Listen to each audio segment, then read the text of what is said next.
Welcome to LOA Today.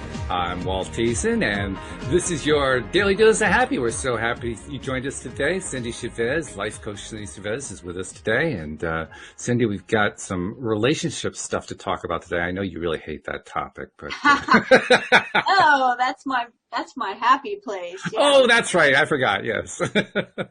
No, of course I didn't forget. But we got a message from a listener, and we have 3 other messages from people who aren't regular listeners but are interested in your input in particular because of your expertise as a relationship coach. So this is definitely Relationship Wednesday. But you're also going to be pleased to know that in the first question that comes from Deborah, she's also making reference to Neville Goddard. So it's both relationships and Neville Goddard in one question. Oh my goodness. Yes, that's great. And I'm not even sure it's actually a question. Well, yeah, it is a question. It's more like a topic idea, I guess. So we won't be able to spend the whole show on it because we have those other questions to get to. But let me read it to you. She says, "Thank you for the great show today." This was like a week ago. Some really helpful stuff from both of you.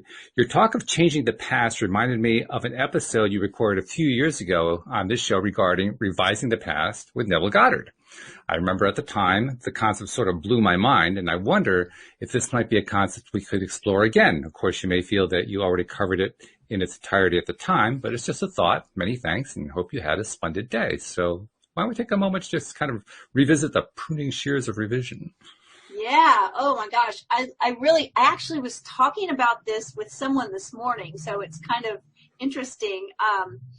Somebody that I was coaching told me something that they were doing, like a process that they just sort of made up or thought they made up, right? And I said, have you ever heard of Neville Goddard? And they said, no. And I was shocked because it really was this sort of process, right? But I was also thinking about this idea. I don't have a name for it. I like the pruning shears of revision is what Neville calls it. But this idea that if you look back in your life and you see a time, you think of a time when you were, younger and maybe worried about something, and then things turned out okay. And maybe at some point when you were really down, really struggling, really worried, something gave you hope, or maybe nothing specific happened to, give you that hope where you can put your finger on it, but you just started feeling better about it, right? It's like you just they have all kinds of words. We have all kinds of cliches we say, like pull yourself up by your bootstraps or put your chin up, but at some point where you just say, okay, I think I'm going to be okay. I'm going to be okay. Well, I sometimes do this thing where I will, in meditation, reach back to my younger self and say, everything's going to be okay. Like, I want you to know that it turns out fine, like you make it, right? Mm-hmm. Like, reach back to my self that was 20 years younger than I am now and say, I feel you. Like, I know you're struggling and I know you're worried, but I just want to let you know that in the future you become a very powerful magician and everything is okay. And it dawned on me one time when I was doing that was I making a time loop? When I remember being upset and suddenly feeling like, okay, I'm going to make it. I feel better. Tomorrow's another day. It's brighter after a good night of sleep. Was that really because my future self was reaching back and saying, it's going to be all right? It's a conundrum. Kind of goes on and on, right? Yeah. And I've wondered the same thing myself at times. There have been times I kind of look back and said, it's almost as if I did talk to myself. I wonder what I would have said. And I never really completed the thought, but it made me wonder. So I kind of do this full circle. Like sometimes I will ask my future self for a hint about something, and then other times I will reach back to and so I think, is my future self, when I suddenly feel like things are going to be okay now, is that because my future self is reaching back to me in my timeline right now? It's fun to think about these things. But the pruning shears of revision specifically in regards to relationship can be a really powerful thing because you're actually, I think, changing your brain when you do this, right? So our brain, a lot of times people will obsess over things going on in a relationship. Like maybe they've gotten in an argument with someone they care about, or they've had some kind of discussion that didn't feel good, and they will replay it in their mind over and over. Oh, yes. And so what happens when we do that is that we are creating neural connections around that incident that get stronger and stronger. So thinking about it over and over usually doesn't make it any better. It just makes those emotions more vivid. It just kind of solidifies it. It causes those neural connections to grow together stronger. And so the pruning shears of revision are actually when we think about that conversation and we change it in our mind. So one of Neville's stories that was the easiest, simplest one was about a woman that had seen somebody during her day, someone she knew, and someone who was always kind to her, and they were not kind to her. I think she said hello to them in passing, and they just kind of snubbed her, and it really bothered her. And what she ended up doing was going back and imagining that scene and imagining a very simple conversation instead.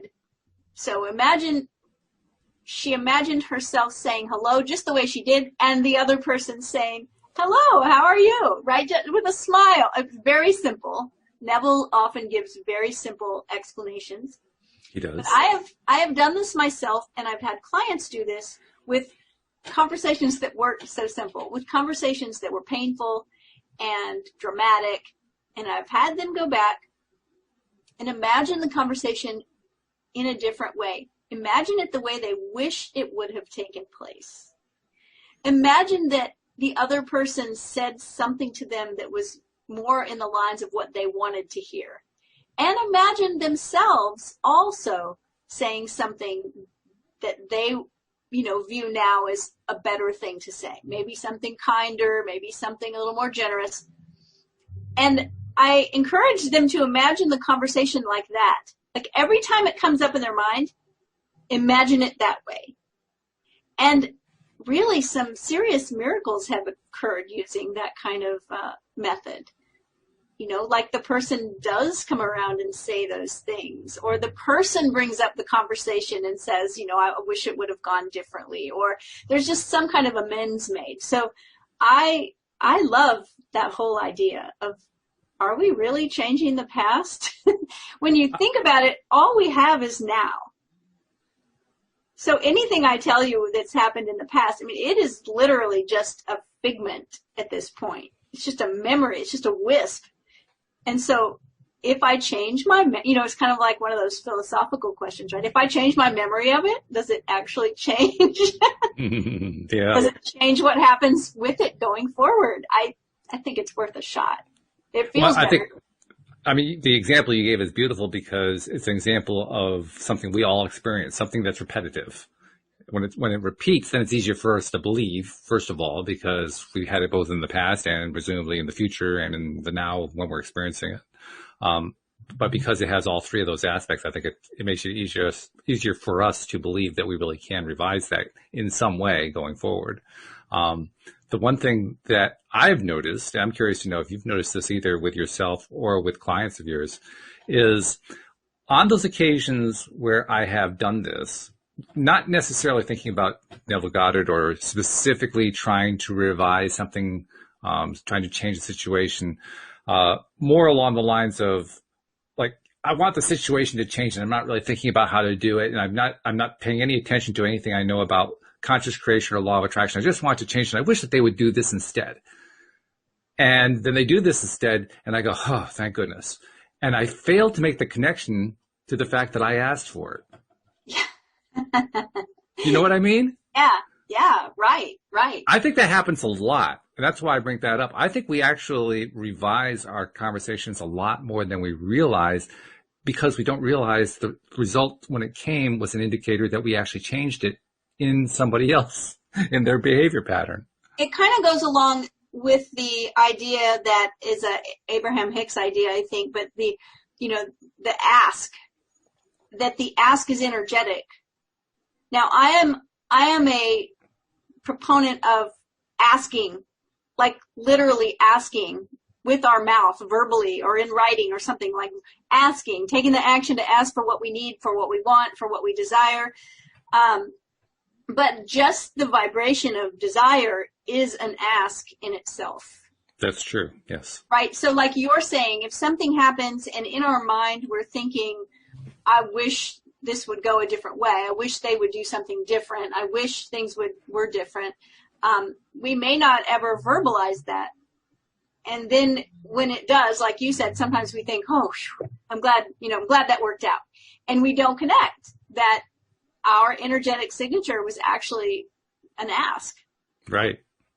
Yeah. So I think, we talked earlier about this, and I've been talking about it with clients, of course, but the idea that the only time in your life that you get everything you need without having to ask is when you're in the womb.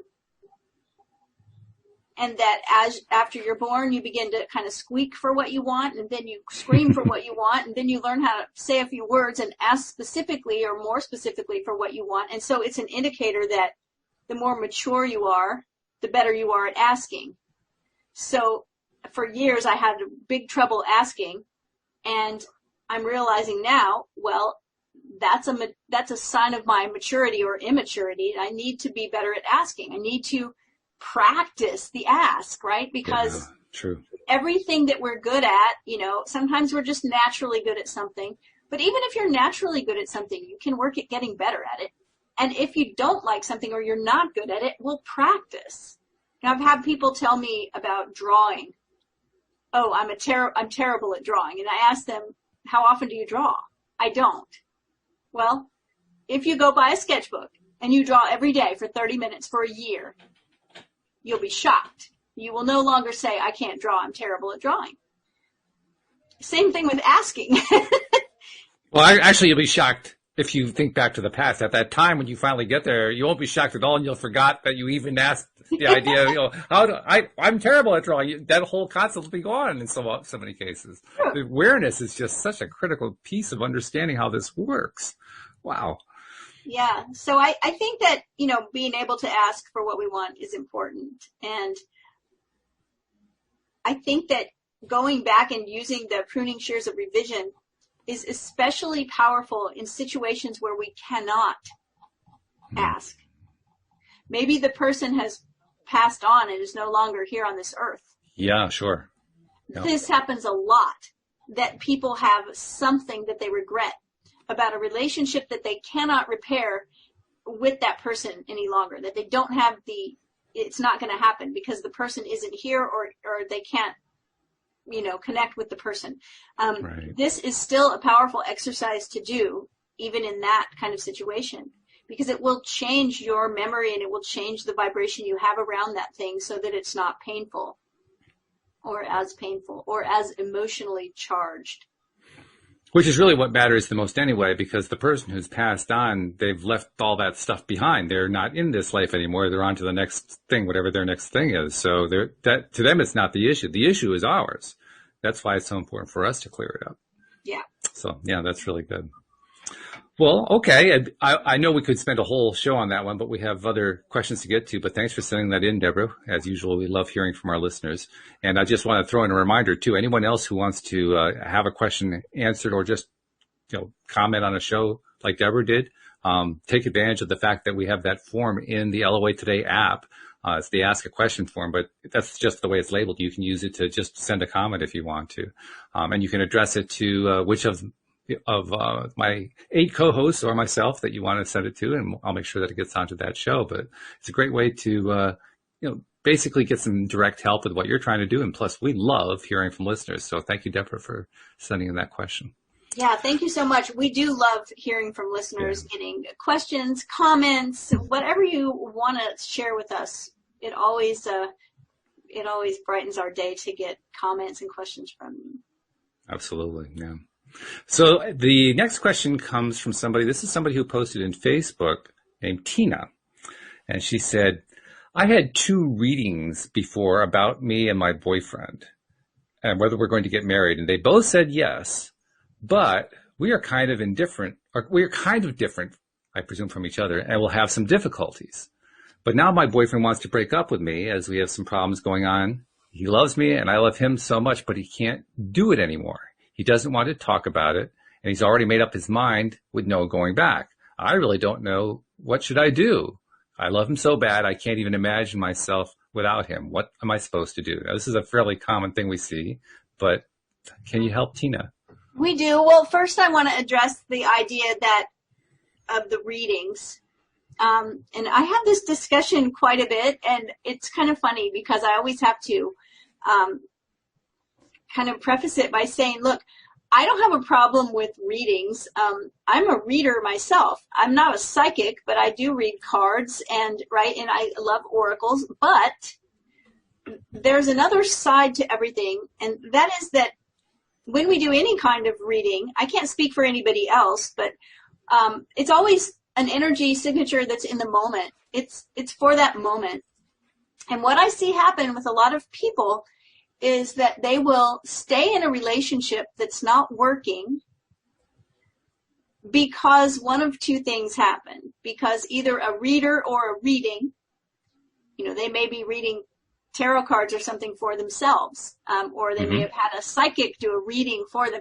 But because they had some message, right, from some source, whether it's an oracle or a person that's acting as an oracle, that told them something about the relationship, like that said, you will get married. So they stay because they think, well, but this reader said that this was going to happen.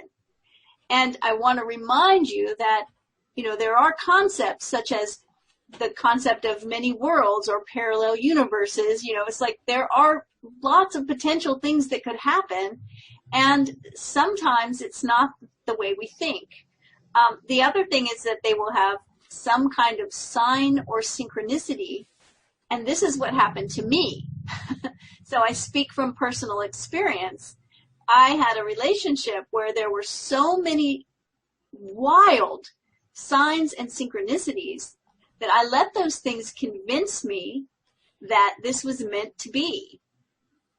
And all that those signs and synchronicities really tell you is that you are aligned in that moment. You are synced up, right? Have you ever watched a movie where the sound and the action was not synced up? So the person's lips were moving and it wasn't in time, right? We use that phrase, synced up, synchronous. So a synchronicity just means you're lined up at that moment with the same vibration as whatever is going on. And so you sometimes get signs and synchronicities, but that doesn't mean that it's etched in stone forever and ever. So even when this relationship was not going well, I stayed because of those synchronicities that happened way back when. I thought, no, but it has to be, it's meant to be because of these things. And I don't do that anymore. I realize synchronicities are fun. They feel miraculous sometimes, but they're not really a sign of anything being right or wrong. They're just a sign of what you're aligned with. So to the question, what should I do? I am not an advice person as much as I am a coach. So here's what I know is, even though it feels like you're confused, Tina, is that you know the answer to that question already. And so I'll ask another question. It was the question that did it for me. And that is, why did I ask myself, because I went on and on asking myself, how can I fix this? How can I make this right? How can I make him not want to break up with me? How can I go back to the beginning where everything was flowers and hearts and roses and, stars and twinkles and everything felt wonderful? How do I do that? And I was like really powerful at creating all kinds of things, but I couldn't figure out this one thing. How do I do this? And then I asked myself the question that changed my life. Why do you want to be with someone who doesn't want you? Why do you want to be with someone who wants to break up with you? And I realized in that moment, wait a minute, that isn't what I want at all. I want someone who is crazy about me. I want someone who thinks the world of me, who wants to take care of me in every way, who wants to love me and be connected to me and spend time with me and laugh with me and build a life with me. That's what I really want. I don't want somebody who's trying to get away from me and I'm trying to reel them back, right? And that question literally changed the way I saw the whole situation, because I realized I wasn't really valuing myself. right? Like, look at it this way. If you had a precious child and you were looking for a babysitter, would you try to get a babysitter to come that was literally telling you, I don't want to watch your kid? That would be rather disastrous, actually. If you'd be saying, no, please come watch my child. And they were saying, I don't want to be around your kid. I don't want to watch your kid. Right? I mean, that sounds simple, but don't you want the babysitter that says, oh my gosh, your child is so precious. I love watching your child. I love taking care of them. They're so much fun. Yeah, right? I mean, so that might not be very reassuring to you if you're in that situation where you're reaching out. But here's what I see. You're reaching out. You're asking the question. You feel confused about what's going on because a reader told you you would marry. And maybe in that moment, that's what the energy was looking like. Maybe in that moment, in that little snapshot of the moment that the reader looked at they were seeing what was going on at that present time. And maybe there was a strong connection and it did look that way. But also weigh those readings and all the messages you get, whether they're from yourself or, anyone else, me, doesn't matter. Weigh it with what you know. Weigh it with what you're seeing with your own eyes. I always go back to this with my clients. And sometimes it's tricky ground, right? Because we're all about like visualizing and imagining. But there's that other thing too, is that what do you really know for sure? So one of the things you've told me right now is that this man has said to you he wants to break up. So you have to take that as, something you know for sure. There's that quote by Maya Angelou. It says, when someone shows you who they are the first time, believe them. I always kind of apply that to things like this. If somebody's telling you something, believe them. Take them at their word. And if it's meant to be, things will change, and in the future it will happen. Best advice I can give you. What do you have to say, Walt? That's a great take on it. I love your take. I would add that for me, there's also a sort of a spiritual question kind of in the background, a larger question, which is, do we live in a fated universe or do we live in a dynamic changing universe? Yeah. And I think we live in a dynamic changing universe, as evidenced by the fact that we are able to attract things via the law of attraction, among other things. We have an ability to basically shape our own lives. Well, if we have the ability to shape our own lives, how can it be fated? That's the thought that keeps going through my mind whenever I hear somebody obviously in pain, obviously frustrated by what's been going on, but it's like they've kind of skipped over the fact we live in a dynamic universe and it's a good thing. I really wouldn't want to live in a fated universe where everything was all fixed and there was, it's going to play out that way because it had to play out that way. Well, what's my role? What's my purpose? Am I just like here along for the ride? I don't understand what my role is at that point. One of my earliest mentors was a phenomenologist who actually taught two different, university courses, and one was on fate practice. Okay. And the other was much more akin to conscious creation. And he said, either one of these practices will work for you, but you can't do them both. Mm. And so I've always held that viewpoint too. It's like, I'm not a big believer in fate. Because then that's me saying, oh, well then how does any of this matter? Right? So I love that you brought that up. Yeah, that's true. Yeah, how can you be a conscious creator in a universe where everything's fated? I don't see how any way to do that. How is that possible? I don't think it is. I don't think so either. And that's a great thing. That's a really good thing. David Strickle, who does the Tuesday shows with me, the Stream of David, he's a channel who connects to source energy, and that connection he calls the Stream of David. And the Stream likes to say over and over again, we don't tell fortunes. We wouldn't try to, because regardless of whatever the vibration is now, we can't say what the vibration is going to be 10 minutes from now or 100 minutes from now. And isn't that exactly what I was saying, right? It's like about a reader saying, looks like you're going to get married. Well, maybe in that moment, it was like all systems are go, right? Exactly. Maybe at that moment it looked perfect. You check the tires and you start out on a road trip and it might all be good, but you might run over a nail 10 miles out and you just couldn't foresee that. So I think be true to yourself. That's what I think. I think the world cannot give you anything that you aren't willing to give yourself. Love yourself up really well. Start developing respect for yourself, nurture yourself, care for yourself, and it'll start being reflected back to you. And, that idea, I hear that a lot. It's like, oh, I can't even imagine what my life would be like without this person in my life. And we often feel like that, with people that we're very close to. And then we often sometimes feel like that when a relationship is ending, right? A friendship or a romance, when it's ending, it's like, I don't know what I'm going to do.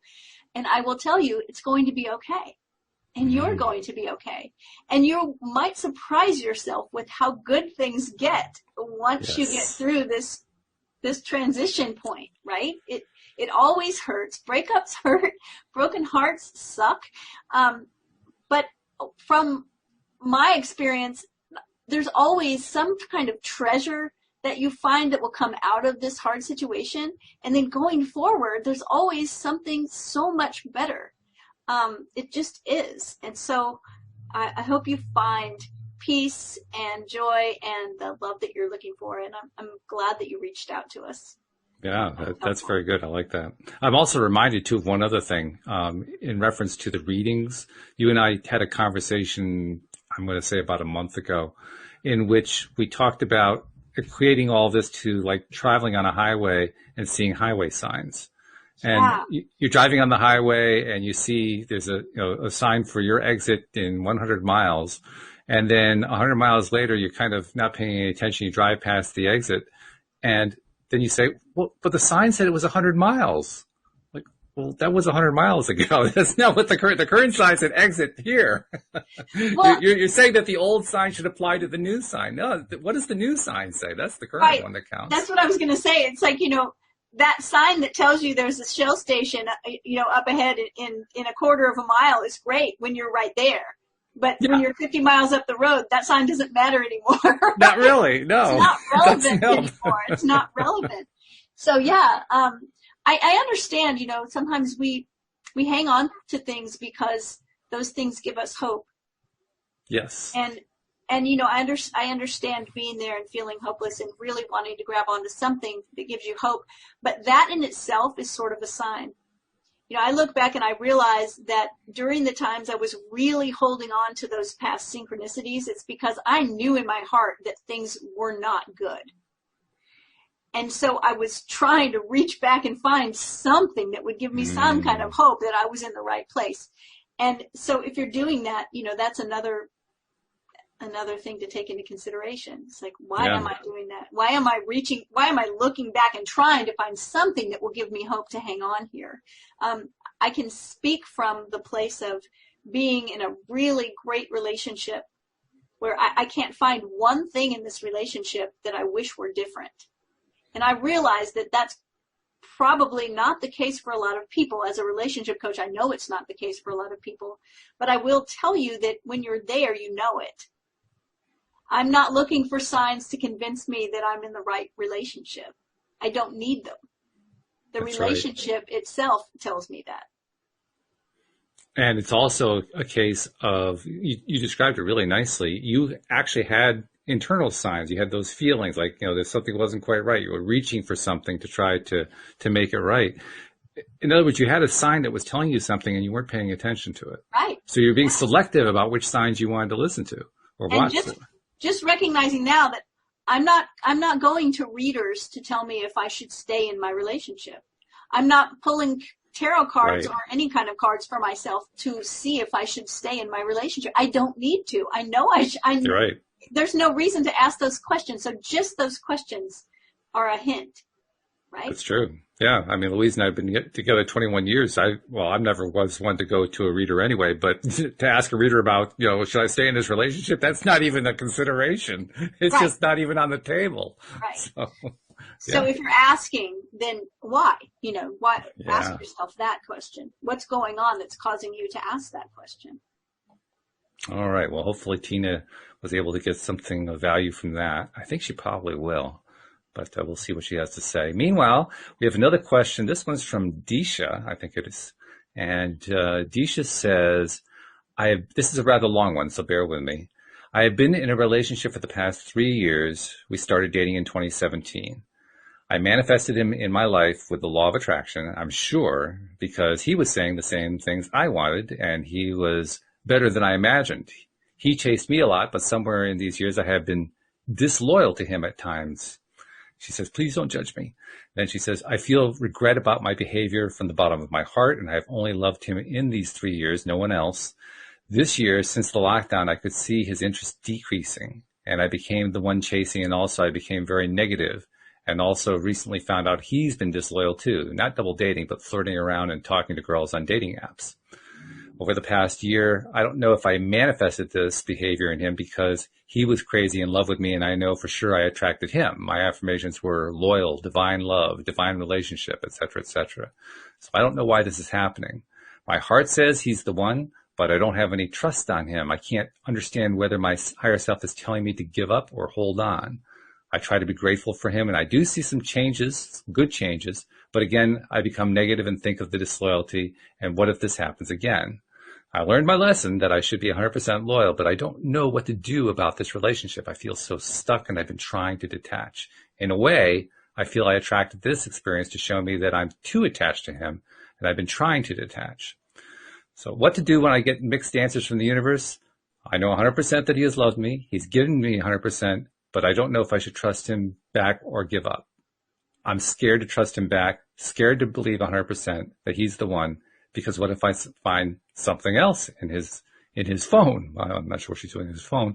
What if he breaks it again, and all the what ifs? Other than the disloyalty, he has everything I want. I just don't know what to do and how to have faith in the universe. So a little bit rambling, but I think you get the idea of it.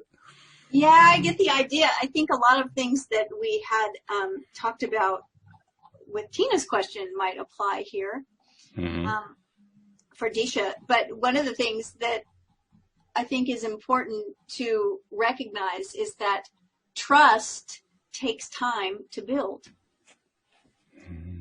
And there is no way around that, especially once trust has been broken. And it sounds like trust has been broken in both directions in this relationship.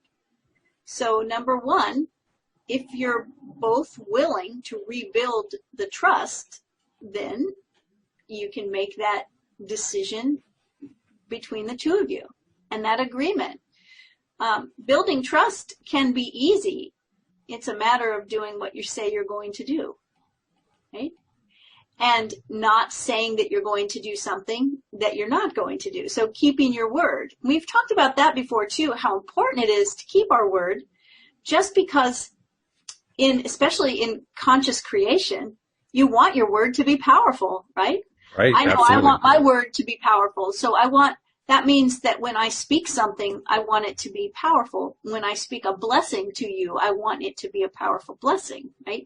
If I say a prayer for you, I want it to be a powerful prayer. If I work a spell, or, it doesn't matter how you describe it, but we're talking about the power of words. So if my word doesn't really mean anything, and I'm always saying that I'll do this, but I don't do it, or, don't keep my word, then my word loses power. So if you want your word to be powerful, then keep your word. And if you want to build trust, then you're going to have to keep your word to each other.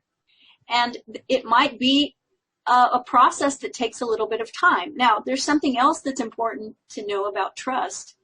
And that is, you say you're afraid to trust because what if it doesn't work? Or what if you trust and then they break trust again? But if you trust someone and they betray you, that's not on you. It's not on you. Now, if you trust the same person that keeps betraying you over and over and over, that might be on you, right? Yes, because absolutely. we have to recognize that when there's a pattern, and we have to recognize when someone is showing us, like I said to Tina, when someone shows you who they are, believe them. But that doesn't mean that just because something happened once, it's going to happen again and again and again, right? There's some room there to be generous and gracious, especially because it's happened on both sides. And so it's like, okay, we learned our lesson. We don't want to do this again. You have the power to make the conscious choice not to do it again. That's within your power. And so there's, that idea that there's actually an idea called the rule of three, that says, the first time someone stands you up or tells you a lie or does something, that's not untrue, breaks faith with you, the first time might just be a bad mistake. The second time, maybe even a worse mistake. The third time, this is probably just what's going to keep happening. So that's a rule that, some people hold to. But I just think that if it's what you both want, this can be a conversation. And the conversation says, I really want to trust you, and I want to rebuild my trust for you, and I want you to be able to trust me, and I want to do everything I can to rebuild that. And if both people are in agreement, then do what you need to do to make that real. In this particular case, he has basically been moving away. That's the sense that I got from what she wrote, from what Disha wrote. And I also got a sense of something else, and I'm curious to know what your take is. She kept emphasizing over and over again how it's 100% that she loves him, 100% that he loves her. And I take that at her word. But the question I have is it possible that perhaps on some level she's feeling that this is the only person who will ever love me 100%. This is the only person I can love 100%. And the reason I ask that is, for whatever reason, we don't need to know what the reason is, for whatever reason, they both deviated. Why did they deviate? There's got to be something. That doesn't just happen by accident. There's a reason why they deviated. And so I'm wondering, is there like an attachment here to, oh my God, this is the one. And if I screw this up, I am doomed for life. I understand the feeling of wanting to find the one, because I have my own definition of what that means. And I could say that I'm married to the one because I think we're a great match. But I also think there are a lot of the ones out there. There are billions of people on the planet. So I have a hard time ever believing that there is only one person that could be a great match with me. And I know when I even wrote a book. It's on the app. It's about the soulmate relationship, right? But I have a specific definition for that. And it is not that there's only one soulmate for you, and that, if there really was only one for you, wouldn't that be a miracle to find them at all?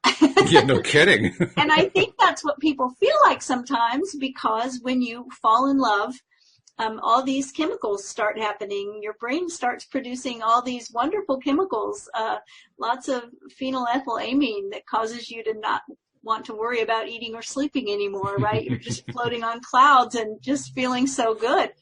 That happens to everybody when they fall in love, and it is a wonderful experience. And it's easy to think, oh, this is the one. This is got to be the one. I feel so great. How could it? I've never felt like this about anyone before. I actually had someone in my life years ago that would fall in love with someone new, every year, and would always say, I've never felt like this about anyone before. I love it. And yes, that's probably true. We're all unique and different, and every love experience is unique and different. But I don't think that there's just one person for you or for anyone else. I don't hold to that kind of belief system. So that may or may not feel good for you to hear. But I think it's a good question. Well, it's a good insight to think of. Are you holding on to each other because you really think now we're back to fate. We're back to fate practice, right? It's like, are you holding on to each other because you think this is fate and like it's meant to be? And if you don't, then you're going the wrong direction, right? It's like, is it There's a little fate? fear in there too, really. It's not just fate, Yeah. it's fear. It's like, oh my God, I could screw this up and be ruined for life. Florence Scovel Shen used to say something. I've been trying to remember the quote the whole time, but it's hard to remember a quote and be talking about something else at the same time. Yeah, right. But it was something like, it was really like, if this person is meant to be your mate, then you can't lose them. Right? Like, it's not that easy. it's meant to be, it's going to be. Now, I don't know if Florence was a fake practice believer or not, but I think that sometimes we get too worried about that. We get, like you said, a little too attached. And we don't really have to be, because first of all, you came into this world with everything you need to be complete. So you're not looking for someone else to make you whole. Right? That whole, like, you complete me, the Jerry Maguire movie, that famous line, you complete me. Right. No, actually, two people don't need each other to complete them if they're both whole. Like, I am complete in myself. I don't need anyone to complete me. And my husband is complete in himself. And together we complete a couple. We are a couple. But I don't need someone else to complete me. So that may be something to consider, just that idea. In fact, I would take it a step further and say that for those people who really rely on somebody else to, quote, complete them, unquote, in some way, what they're really saying is that's a part of myself I don't really want to develop. I'm going to let my partner take care of that part for me. And that kind of, lots of people form relationships like that. The problem with those relationships is they're unstable because you're always dependent upon the other person to take care of that aspect of you that's really yours. And similarly, he is responsible for something about you that really is, it gets so messed up. And literally the relationship can fall apart pretty easily because both sides are saying, I'm not complete without you. Yeah. But when you come at it saying, I am complete in myself, and you start thinking of yourself as being complete in yourself, and if there are areas that you need to work on, you work on the areas of yourself. Right. That's how Louise and I worked out. Louise and I, we had this conversation a few days back, but when we first met, we met in our 40s. And we said, we fit so well together. Why couldn't we have met earlier? And Louise instantly, of course, Louise was a psychotherapist, so this came to her really quickly. But she said instantly, you wouldn't have wanted to know me 20 years ago. If you had known me 20 years ago, you would have turned and run in the opposite direction because I was so codependent. And I realized, she was right, and I had things of my own I had to work on too. It couldn't have worked 20 years before. It happened when it was the best time to happen because both of us had done work on ourselves to become whole, complete people unto ourselves. By the way, that's the best way to love. Just saying. That's so true. Well, we talked about this a couple episodes ago on the podcast about, and we touched on it today, but the idea of expecting our partners to automatically know what we need. Yes. Without us asking. And, I got some feedback about that show from someone who said, looking back, they can totally see how they were in that mindset of like, well, if you really loved me, you would know what I wanted. You would know how to take care of me. You would know what I needed. I wouldn't have to be asking all the time. I wouldn't have to be telling all the time. And that falls right into that same kind of thing, right? It's like, I don't even want to have to be responsible for knowing what I need or asking for what I need. I want you to do that. Like, you take care of that. And no way. And, sometimes I coach people and I say, look, the older we get, especially when I'm coaching, like you said, you met Louise in your 40s.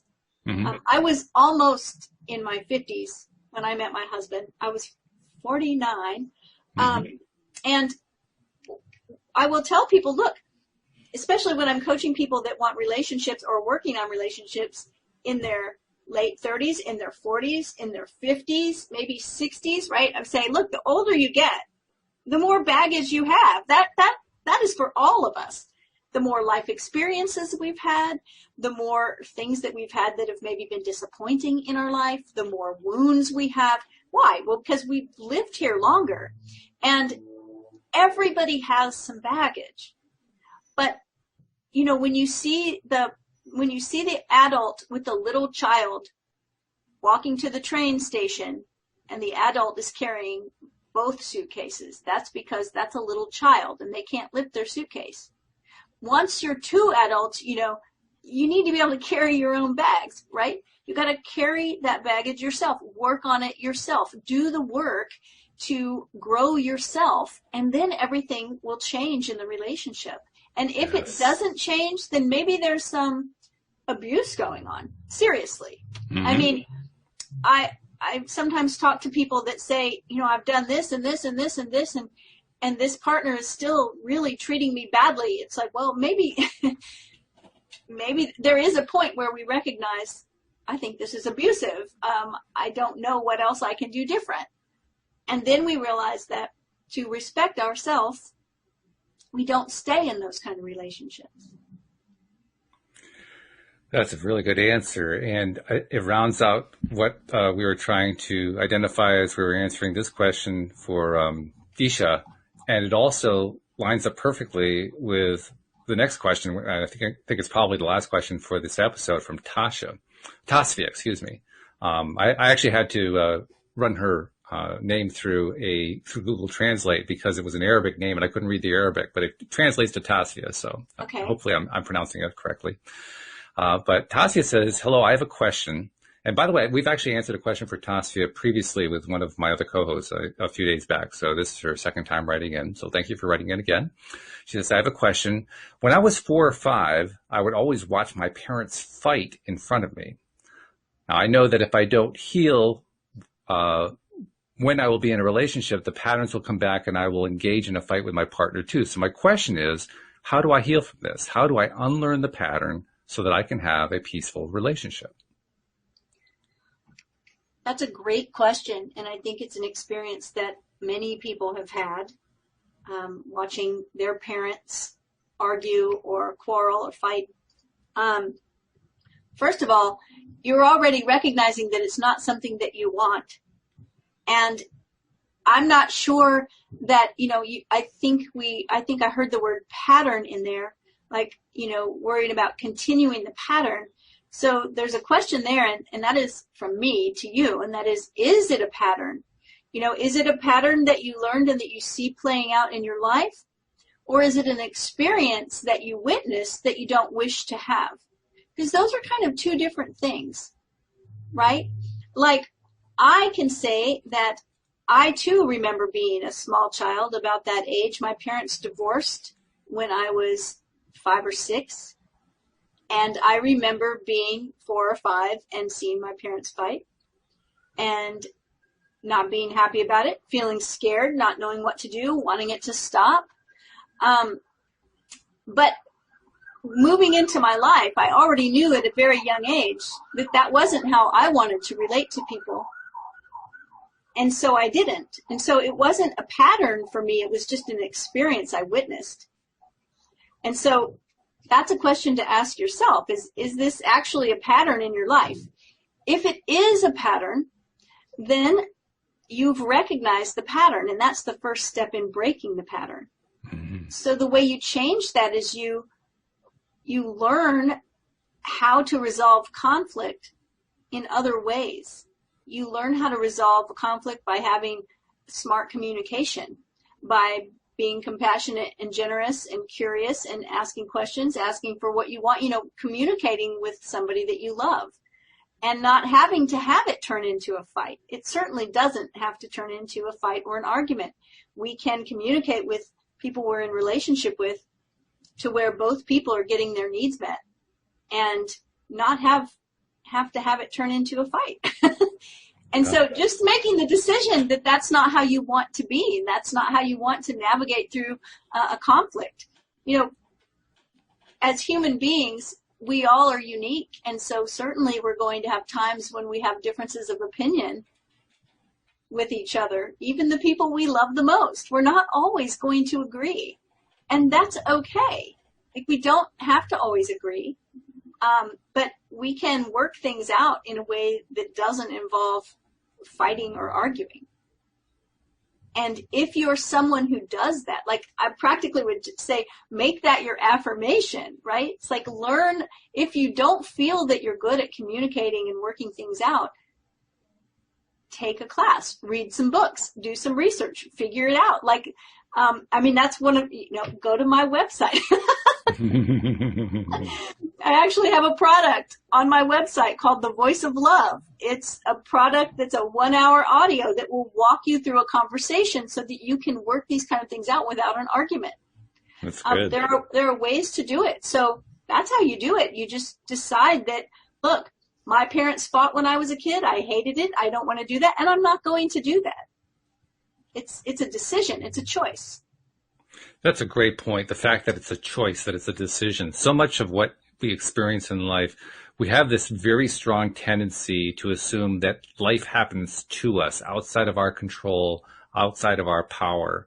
And it's actually a mistake to draw that conclusion. That's more along the lines of the fated world we were talking about before. If everything is fated, then there's nothing, it doesn't make any difference what you do. Stuff's just going to happen to you. But if we believe in a conscious creation world, which is what I believe in, what you believe in, and we have plenty of experience to show that it actually is a conscious creation world, then fate is not a part of it. And it means we actually get to decide what happens in our lives. So make the decision, like you say. And make the decision based on what you feel is in your highest good. And, don't settle. Some of this kind of goes over into the area of boundaries as well, right? So if you're in a relationship with someone who insists on arguing, the way you get that to stop is you don't participate. Right. And that you make that clear. Like, I'm totally willing to sit down and have a civil conversation with you and hear you and really listen, because I want to know what you need and what you want. And I want you to know that about me, but I'm not willing to have an argument about it. That's a pretty strong boundary. And if you're with someone who continually wants to argue in spite of you putting up that boundary, then they are not honoring your boundaries. And then you have to decide if you want to be with someone who refuses to honor boundaries. Right? I mean, It's not always easy, but boundaries are simply letting someone know what's okay and what's not okay. And it sounds to me that you've made the choice, or are in the process of making the choice, that having consistent arguments and fights is not okay. When my wife Louise, when my wife was in practice as a psychotherapist, she had a game that she would play with a client to explain this exact concept to them, what you're describing right now. And like with most therapists, she had a couch and pillows and all that kind of stuff. And so she'd pick up one of the pillows and she'd toss it to her clients. She'd say, toss it back. The client would toss it back. She'd toss it to him again. She says, now toss it back again. And when the client tossed it back again, instead of catching it, she'd let it fall to the floor. And she said, that pillow is engagement in the argument. How do you stop the argument? You stop catching it. You stop catching the pillow. Yeah, I've heard it as a tug of war. Just let go of the rope. Same deal. Yep. Yeah. Right. And so I hope that and part of the reason for that I like that example is that it shows how extremely effective it is to simply stop playing the game. Because that's really what that is. It's playing a game when we get into that arguing mode. And when you just simply stop playing the game can't continue. It has to come to a stop. The person might try to pick up the pillow and toss it to you again, but if you just keep letting it fall to the floor, the game is over. Yeah. So here's another thing, too, that I think I want to mention because it keeps coming to mind, and that is that the word healing was used a lot in that paragraph, in that question, right? Like, how do I heal from this? And one of the things I would encourage you to do is to recognize that it wasn't your fault. It wasn't about you. Great point. I mean, even if they were arguing about you for some reason, it wasn't about you. It was about them. They were making the choice to have an argument. I'm sure it was traumatic for you as a child, but the healing part is recognizing that you do not have to, you don't have to keep feeling wounded over it. It wasn't about you. It was their stuff, and it was them. And they were working through something the only way they knew how. If they knew a better way, they would have. Just that knowledge, so that you don't feel wounded that happened, that you had to, witness that. And that you're not responsibility. You don't have responsibility for what they did. You are not responsible for them arguing under any circumstances. Yeah. You bear no responsibility for it at all. So any kind of guilt that you might associate, any kind of feeling that you were somehow a cause, no. That was them. That was not you at all. It was them. Yeah. So yeah, that whenever I hear somebody talking about healing from something, that's the healing, is let yourself off the hook. Yeah.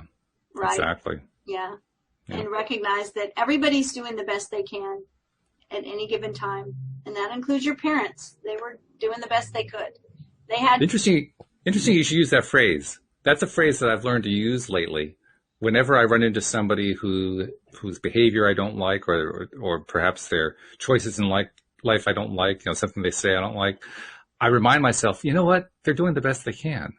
And when I say that to myself, it takes all the charge out of whatever it is that I'm winding up to with whoever this person is or whatever it is they're saying. And I'm able to leave it behind because it truly isn't mine anyway. I'm able to leave it behind a whole lot easier just by saying that phrase. It helps so much. That phrase is so powerful because it's not our responsibility, right? Mm. But here's the other part of that phrase. Just because you agree that someone is doing the best they can, it does not mean that you have to tolerate whatever it is they're doing. Right. Right? So that means that if someone is in relationship with you and they're being abusive or they're behaving in a way that you're having trouble tolerating, yes, they are doing the best they can, but it still doesn't mean that you have to accept behavior that's not acceptable to you.